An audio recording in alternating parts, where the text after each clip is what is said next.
So 2020 is finally here, and it's shaping up to be a pretty big year for the Walt Disney Company, with 2 new rides opening at Walt Disney World, an entire new land opening at Disneyland, and also a pretty stacked movie slate and Disney Plus as well. So let's dive into the guide to Disney in 2020, up next.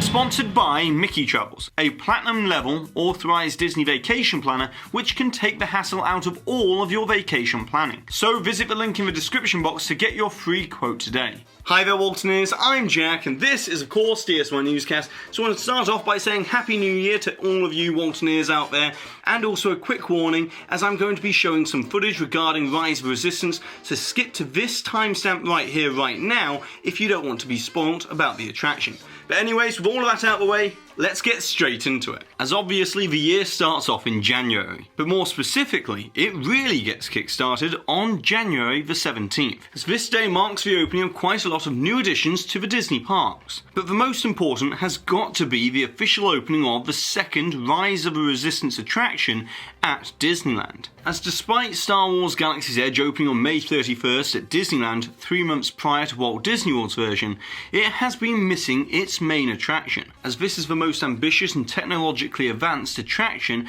Imagineering has ever created. And so with the opening of this ultra-immersive 15-minute long cinematic adventure, Star Wars Galaxy's Edge at Disneyland will finally be complete. But also on January the 17th at Epcot, we'll see the debut of 3 new films, with the first being Awesome Planet, which replaces the Circle of Life movie within the Land Pavilion. Then the next will be the all-new Circle Vision 360 movie, Canada Far and Wide, that will be narrated by Canadian legends Eugene Levy and Catherine O'Hara. And then lastly, we have the brand new Beauty and the Beast sing-along movie that will begin showing in alternating performances with Impressions de France at the France Pavilion, with that theatre also receiving an upgraded digital projection system to accompany the new movie. Then as we move into February, we have even more additions for the Disney parks on both coasts, as a brand new immersive dining venue called Space 220 will be operated by the Patina Group and is reportedly scheduled to open sometime within February. And this promises to be a truly out-of-this-world dining experience, quite literally, as this will be located adjacent to Mission Space,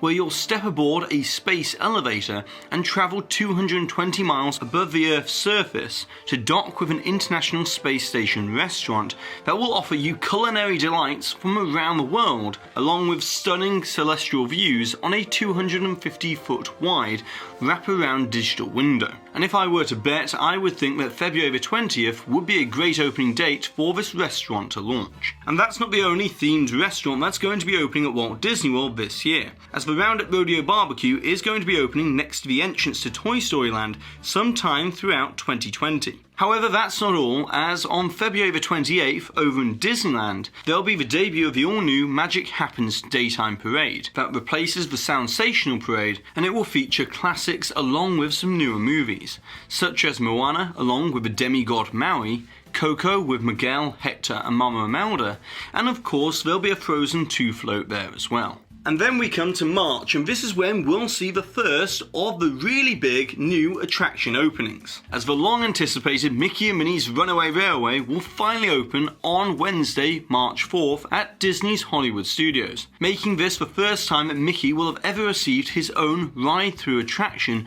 at any Disney park around the world. Now over the next 2 months leading up to this attraction opening, I'm sure we'll get plenty of new sneak peeks, but what we know so far is that we'll be drawn into the wonderfully wacky cartoon world through the use of 2.5D projection technology, which will take physical sets and animatronic figures and paint them with dynamic projection mapping that will make this seemingly 2D world three-dimensional when we step through the silver screen for this whirlwind of a trackless adventure. And then sticking with this theme of animated worlds made real, Cirque du Soleil's new show at Disney Springs called Drawn to Life will begin its previews on March 20th, 2020, and then we'll get the official opening on April 17th. And this will be a journey into a world where an animator's desk becomes the stage and the drawings come alive through mesmerising acrobatic movements. However, whilst we're talking about animation, on March 6th we'll get our first big movie of the year with Pixar's Onward, which stars Chris Pratt and Tom Holland as two teenage elf brothers embarking on a quest to see if there is still some magic left in the world, so that they can spend one more day with their deceased father. However, along the way, they encounter many now mundane mythical creatures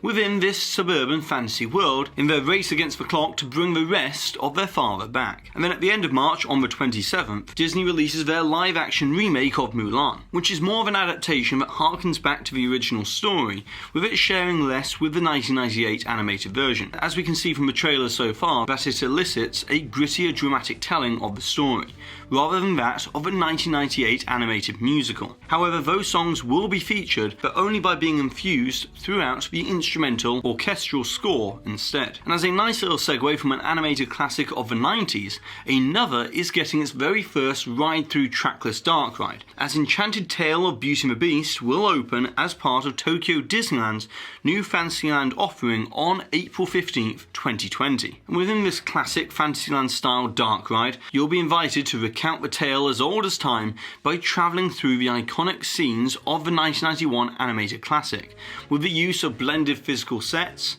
projections and special effects, and also many audio animatronic figures. Now at this point, this is where it all gets a little bit harder to predict some of the specific dates, as we've only received some of the official opening timeframes for these next Disney Park editions. So first of all, let's begin with the permanent replacement to Illuminations at Epcot, as thanks to an article on D23.com, we tentatively now know that the new nighttime spectacular, called Disney's Harmonious, is scheduled to debut sometime within the spring 2020 timeframe. Now spring officially begins on the 20th of March and ends on the 19th of June. So somewhere within that time frame we should see Epcot Forever's final showing to make way for Disney's Harmonious, which is said to be the largest nighttime spectacular that Disney has ever created, complete with lasers, lights, projections, massive floating set pieces, custom built LED panels, choreographed moving fountains, and incredible cutting edge pyrotechnics. And then all of this will be brought together to celebrate the nations of the world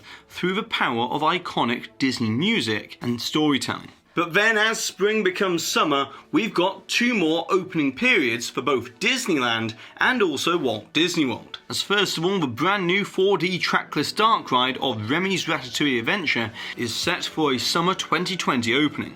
However, I would expect that this might open slightly ahead of schedule, as the construction is really moving along on the new Parisian cul-de-sac at the back of the France Pavilion. And we know from the press preview and walking tour of the attraction in early December that a lot of the interior of the attraction is now nearing completion. So perhaps we might be shrinking down to the size of a rat and scurrying around on a culinary chase sooner than has been officially stated, as we do know that Memorial Day weekend has been a popular opening date for past attractions at Disney. However, if you want to definitely experience this Remy's Ratatouille Adventure attraction on your next trip, I'd strongly advise booking sometime within the summer time frame, which begins on June 20th. Although that's not the only big summer opening, as over at Disney California Adventure, the Avengers Campus is set to open, with this to be Disney's first ever Marvel themed land. Now this has been stated recently that it's going to open for summer 2020, which puts it squarely between June 20th and September 22nd.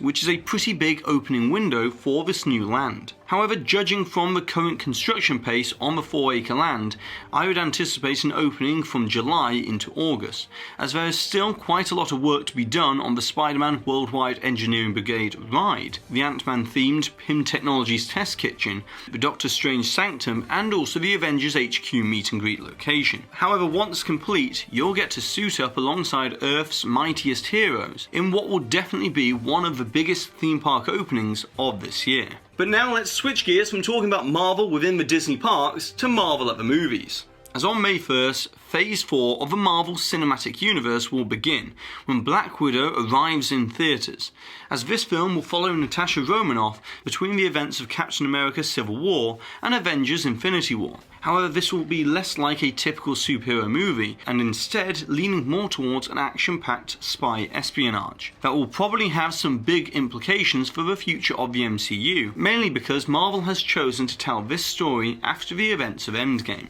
But then on June 19th, we get our second Pixar movie of the year, with Pixar's Soul, that stars Jamie Foxx and Tina Fey and is directed by Pete Docter, who also directed Inside Out, Up and Monsters Inc. But where Pete Docter's last movie went inside the mind, this movie is going to be discovering the soul, as well as be exploring the cosmic realm where souls go into a U seminar before reallocation to a newborn child. And this certainly does sound like it could easily be another thought-provoking instant classic by Pixar. But then the next movie of the summer is going to be something very different, as the blockbuster adventure of Disney's Jungle Cruise is set to sail into theatres on July 24th. And with this movie based loosely on its namesake attraction, it certainly seems like an interesting mix between Pirates of the Caribbean and Indiana Jones, with a little bit of the Mummy thrown in as well. But with Emily Blunt and Dwayne Johnson at the helm, skippering this movie, Disney is clearly very happy with what will be their big family summer offering. And then how could we not talk about Disney Plus, as following on from its continued global rollout on March 31st to the UK, France, Germany, Spain, Italy and Ireland, in fall of 2020,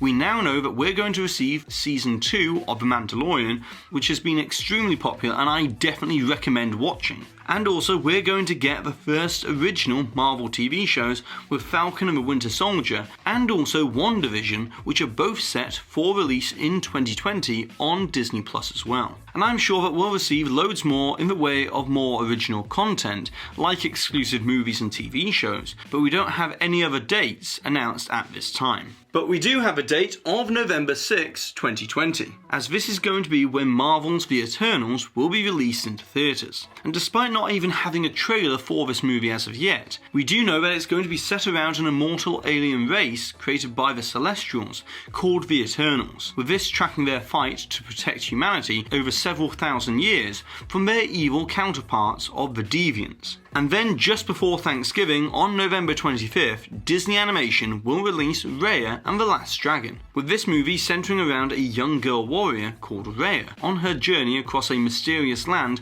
called Kumandra, in her search for, you guessed it, the last dragon in the world. And then of course, before the end of the year, on November 20th to the 22nd, D23's Destination D conference will take place at Walt Disney World, and will celebrate 50 years of Walt Disney Archives and the fantastical worlds that Disney parks draw their inspiration from. But more importantly, there is usually a sort of mini D23 Expo presentation for the Disney parks, which focuses mainly on Walt Disney World. So around this time, we'll most likely get some big updates and announcements, and learn more about what Disney has planned for the 50th anniversary of Walt Disney World in 2021. But that's not all, as throughout 2020 I'm certain that we're going to get way more announcements regarding not only the international park projects, which are exciting in themselves, but also plans for Disneyland's Tomorrowland revamp, and we'll continue to get all new details about Epcot's multi-year transformation as we track the construction of World Celebration, World Nature and World Discovery.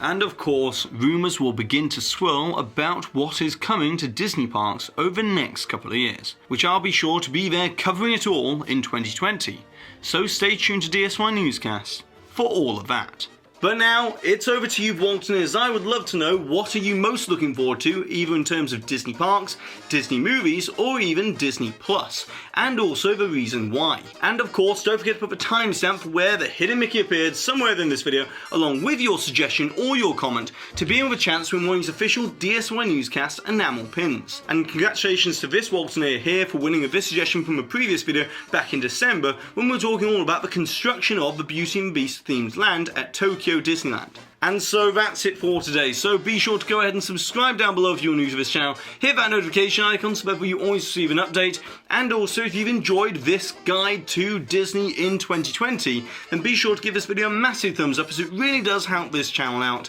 And I've been Jack, you've been you, and I'll see you real soon.